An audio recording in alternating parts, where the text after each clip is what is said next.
દારૂની બોટલ પકડવા ગયેલી ગોડાદરા પોલીસને આદિવાસી તેલની બોટલ મળી વાળ વધારાનો દાવો કરતી 14.50 લાખની બોટલ ચોરીની કે બનાવટીને લઈ તપાસ। સુરતના ગોડાદરામાં મૂર્તિકારે દારૂનો જથ્થો છુપાવી રાખ્યાની આશંકા સાથે રેડ કરનાર પોલીસને ગોડાઉનમાંથી 14.50 કિંમતનો આદિવાસી તેલના નામે વેચાતી વાળ વધારવાની દવાની બોટલ્સ મળી આવી હતી।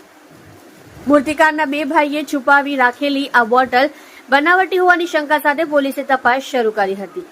ગોડાદરા પોલીસ સૂત્રોએ માહિતી આપેલી પ્રમાણે આસપાસ વિસ્તારમાં આવેલા પ્રિયંકા સોસાયટીમાં મૂર્તિકાર રોહિત સોહરાઈ પ્રજાપતિએ દારૂની બોટલ મંગાવી હોવાની બાતમી વચ્ચે ગોડાદરા પોલીસે રેડ કરી હતી। રોહિત પાસેથી 10 બિયરની બોટલ મળી આવી હતી। ગોડાઉનમાં તેણે વધુ દારૂ છુપાવ્યાની શંકા સાથે તલાશી લેતા પોલીસની બીજો માલ હાથ લાગ્યો હતો। અહીંથી પોલીસને વાળ વધારો કરવાની દવા વેચતી આદિવાસી તેલની 3.350 નંગ બોટલ મળી આવી હતી।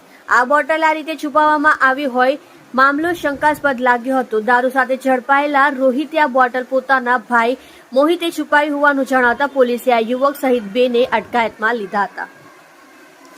ગોડાદરા પોલીસે વધુમાં આપેલી વિગતો અનુસાર મોહિત પાસે આ બોટલનો લગતું કોઈ બિલ નહીં હોય। 14.50 લાખની કિંમતની બોટલ્સનો જથ્થો પોલીસે 41(1)D હેઠળ કબજે લીધો હતો। વાળ વધારવાની દવા તરીકે વપરાતું આદિવાસી તેલ છે તે સંજોગોમાં બિલ વિના મળેલો જંગી જથ્થો ચોરીનો છે કે બનાવટી એ હાલ પોલીસ તપાસનો વિષય બની રહ્યો છે। હવે તેને લઈ સબ ઇન્સ્પેક્ટર JS રામાનંદીએ વધુ તપાસ હાથ ધરી છે।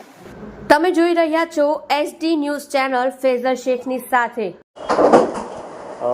ત્રણેક દિવસ પહેલા ગોડાદરા પોલીસ સ્ટેશનના ટીમને ઇન્ફોર્મેશન મળી હતી કે કોઈક જગ્યાએ પ્રિયંકા સોસાયટી છે ત્યાં એક જગ્યાએ બિયરની બોટલો છે અને એ પ્રકારનો પ્રોહી મુદ્દામાલ છે।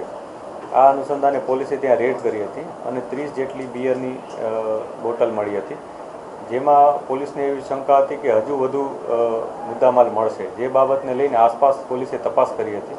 આ તપાસ કરતાં પોલીસના એટલું અન્ય એક વસ્તુ મળી હતી કે જે આદિવાસી જંગલી તેલ કરીને એક તેલ આવે છે એનો ખૂબ જ મોટા પ્રમાણમાં એક જથ્થો મળી આવ્યો હતો।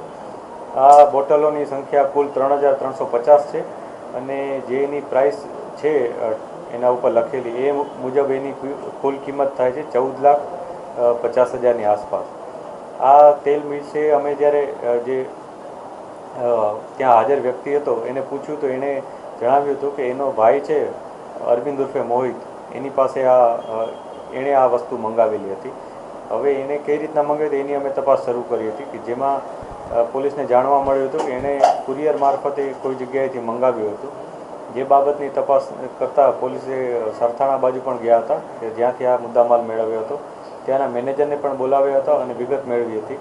આ વિગત આ તેલ એણે કોની પાસેથી મંગાવ્યું હતું તે હજી હકીકત સ્પષ્ટ થઈ નથી, પરંતુ તેની પાસે કોઈ પણ જાતનો આ મુદ્દામાલ રાખવાનો કોઈ પુરાવો ન હતો, એની પાસે કોઈ બિલ પણ ન હતું અને પોલીસને આ એના જે વસ્તુઓ હતી એના બાબતે શંકા જતાં પોલીસે BNSSની કલમ 35(1)E મુજબ કાર્યવાહી કરેલ છે અને આ મુદ્દામાલ જપ્ત કરેલ છે।